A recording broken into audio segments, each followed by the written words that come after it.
kita temukan semacam tinggalan yang sangat monumental, sangat besar sekali, semacam arca raksasa, teman-teman. Ternyata lebih tinggi, lebih besar, lebih tambun, dan lebih berat dari arca ini, jauh lebih berat. Kemungkinan ini beberapa ton ya, sekitar 3-4 ton. Saat ini kita masuk hutan, menelusuri jejak-jejak peradaban kuno. Menurut cerita tutur yang berkembang di masyarakat, di pedalaman hutan ini ada arca wedok atau reca wedok atau arca perempuan yang cantik jelita. Jadi kita sangat penasaran ya. Katanya tertutup sempat belukar, namun arca itu sangat besar sekali ya, mirip raksasa. Nah ini, coba ya. Ini ada sesuatu yang misterius yang masih tertimbun di dalam tanah ya. Jadi ini coba kita bersihkan ya, teman-teman. Nah, kondisinya seperti ini, teman-teman. Semoga kita mendapatkan petunjuk. Iya, teman-teman. Ternyata kita mendapatkan petunjuk sesuatu tinggalan. Nah, ini teman-teman. Mungkin teman-teman akan dari sini akan bisa mendapati, teman-teman.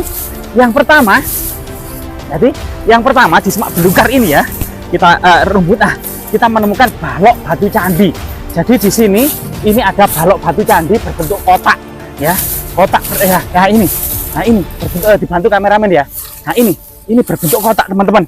Jadi ini baru saja kita temukan ya di pedalaman hutan ini. Serta di sini, teman-teman, kelihatannya ini semacam makara ya, makara. Ini balok batu candi yang berbentuk kotak, teman-teman.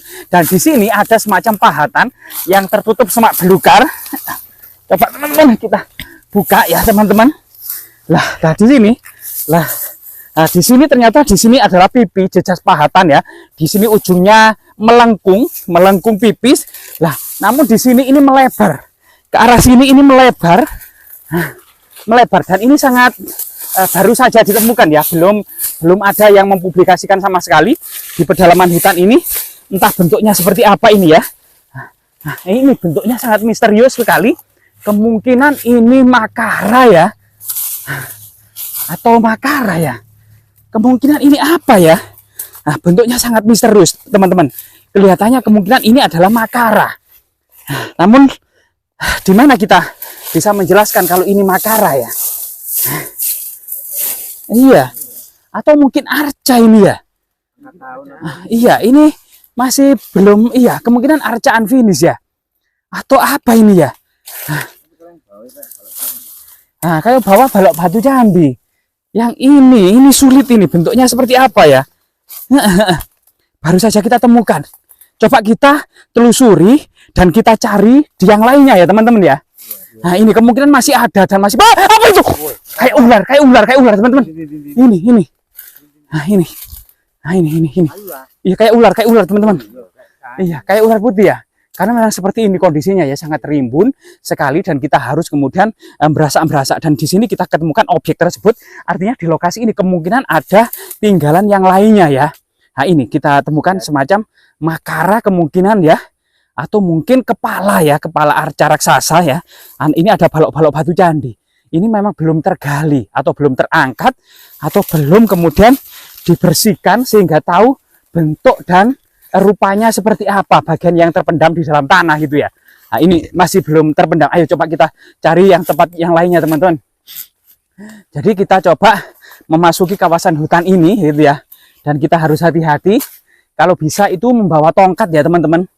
Kemungkinan ada semacam sesuatu yang masih tersembunyi di lokasi ini. Nah, coba kita lewat sini aja, teman-teman ya.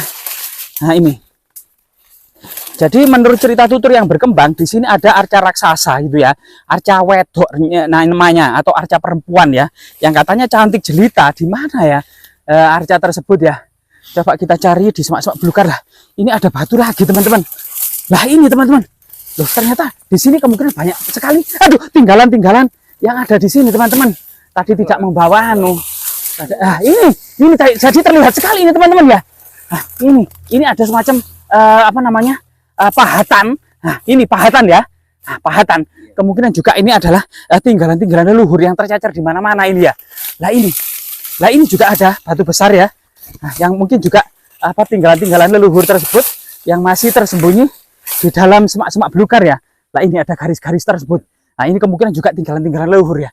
Nah, ternyata di sini ternyata banyak sekali tinggalan-tinggalan leluhur yang belum kemudian terungkap, semacam the lost civilization atau semacam peradaban yang hilang. Nah, coba kita memasuki hutan ya. Nah, ini.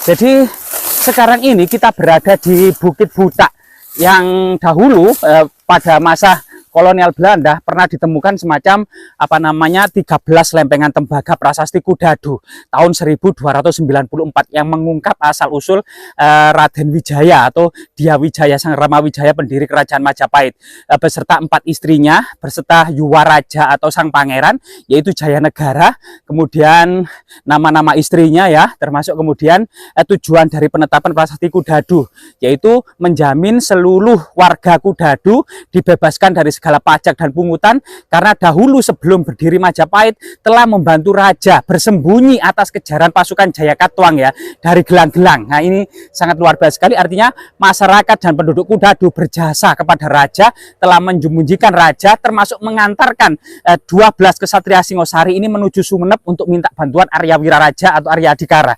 Jadi luar biasa sekali ya. Coba kita memasuki hutan lagi teman-teman.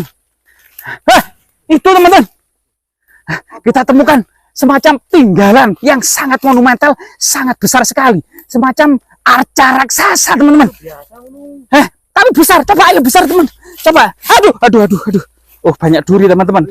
Ya duri ini banyak. Ini kayak duri murba yang pernah tercatat dalam History of Java karangan Thomas Stamford Raffles, itu ada di dalam hutan-hutan Jawa ini banyak murba ya atau arbai atau semacam beri-berian. Aduh. Nah, coba kita masuk teman-teman. Jadi di sini teman-teman, coba kita lihat teman-teman. Lah di sini teman-teman ada bongkahan yang kemungkinan di bawah ini juga bagian dari struktur-struktur itu, dan yang paling megah itu di sini teman-teman. Nah ini banyak sekali batu-batu ya yang terserak di mana-mana teman-teman. Nah ini, jadi di bawahnya, nah di bawahnya ini banyak sekali fragmen-fragmen yang terserak, kemungkinan jejak-jejak peradaban yang lalu, dan ini masih di pedalaman hutan. Jadi kita akan bisa terlihat ya, ini jejak tangannya teman-teman.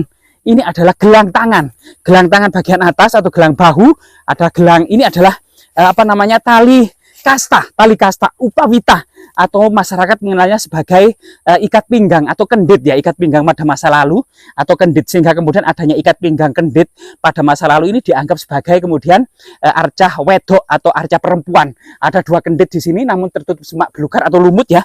Mungkin kita lingkari coba dari sini teman-teman ya. Nah, kita hati-hati ya dari sini. Nah, apalagi dari sini mungkin kita akan bisa terlihat ya. Nah, di sini ada semacam upawita atau tali kasta ya, itu ada tangannya, artinya arca ini sebenarnya nyusup atau terbalik. Iya, terbalik. Jadi kepalanya yang ada di dalam tanah ya, ini kakinya posisinya ternyata ini seperti jongkok atau duduk. Jadi ini bokongnya yang besar ini ya. Jadi coba kita lihat, ini pahanya. Nah, ini pahanya teman-teman. Nah, mungkin kamera bisa ke sini ya, bisa ke atas ini untuk menunjukkan kepada teman-teman cerita ini. Lah di sini ini bagian atas ya. Ini bagian atas yang sangat besar. Di sini ada jejak kotoran luwak yang memakan kopi gitu ya. Jadi menurut cerita legenda yang bergendang di masyarakat gitu ya, dahulu ada seorang petani raksasa gitu ya, yang kemudian pulang dari sawahnya, yang ternyata di rumah tidak ada makanan, tidak ada minuman yang disediakan, bahkan belum memasak, istrinya hanya berdandan.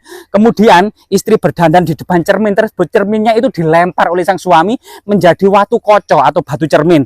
Istrinya kemudian tersungkur menjadi reco wedok batu raksasa ini, dan kemudian suami tersebut menyesali perbuatannya itu, duduk bersila bertapa menjadi reco lanang gitu ya, karena menyesali perbuatannya. Ini adalah cerita yang berkembang di masyarakat. Tapi kemungkinan arca-arca ini menurut prasasti Gunung Butak itu kemungkinan di sini dahulu ada semacam Sang Hyang Kleme gitu ya, Sang Hyang Kleme, karena di dalam prasasti Budak mengatakan bahwasanya masyarakat Kudadu dibebaskan dari segala pajak dan pungutan oleh dalem kerajaan Majapahit, sebagai gantinya mempersembahkan para gasekar setiap tahun sekali kepada Sang Hyang Kleme. Entah di mana Sang Hyang Kleme. Namun dusun ini Kemloko. Nama Kemloko identik dengan Kleme, namun Kemloko sendiri juga nama tanaman ya, Kemloko yang buahnya kecil-kecil itu yang merentul-merentul yang rasanya kecut atau masam. Itu juga nama Kemloko. Jadi arca ini kalau kita putar gitu ke sini teman-teman. Nah ini akan terlihat jelas sekali. Aduh, ini sebenarnya gitu ya. Kakinya yang bagian kiri ini posisinya jongkok. Nah ini posisinya jongkok. Jadi seperti kemudian kaki kiri itu ditekuk ke atas gini, sedangkan kaki kanan itu bersila gitu ya. Kemudian tangannya kita tidak tahu karena tengkurap gitu ya, dan kepalanya pun hilang. Ini kemungkinan memang dua rapala ya, tapi belum tahu. Kalau memang ini arca wedok gitu ya, mungkin Avalokitesvara. Tapi Avalokitesvara itu biasanya duduk bersila, tidak ada yang kemudian mendongkrong seperti ini. Jadi ini masih misteri karena arca ini belum pernah dibalik untuk menunjukkan posisi ikonografinya, kakinya, perhiasannya, bentuk kemudian pusaka yang dibawanya gitu ya. Jadi masih misteri. Jadi yang selama ini dianggap sebagai arca wedok kemungkinan adalah dua rapala sang penjaga pintu gerbang raksasa gitu ya. Sebagaimana arca yang ada di Singosari. Jadi mungkin kameran bisa di sini, teman-teman. Nah, jadi dilihat dari sini gitu ya. Jadi ini banyak sekali batu-batu yang dibawa ini, kemungkinan juga kemudian bagian dari arca, termasuk itu yang besar sekali itu juga tertutup semak belukar ya, masih banyak hal-hal yang belum kemudian terungkap di dalam hutan ini. Kemudian kalau kemudian teman-teman kamera agak ke sana gitu ya, dan bisa melihat di sini besarnya ukuran manusia dewasa seperti saya ini ternyata lebih tinggi, lebih besar, lebih tambun dan lebih berat dari arca ini, jauh lebih berat. Kemungkinan ini beberapa ton ya, sekitar 3-4 ton besarnya, sehingga sulit sekali kemudian untuk dikatrol, untuk diberdirikan. Namun dengan alat-alat modern saat ini seperti bego atau seperti dengan bantuan alat besar, kemungkinan bisa arca ini kemudian diberdirikan ya. Semoga kedepannya area ini banyak sekali tinggalan-tinggalan yang terserak dan masih alami, belum terregistrasi, belum terdata, belum kemudian terekskavasi. Semoga kedepannya ada perhatian dari pihak-pihak terkait untuk memperhatikan sebuah arca monumen tinggalan bersejarah era kerajaan Singosari atau kerajaan Majapahit. Semoga kemudian bermanfaat.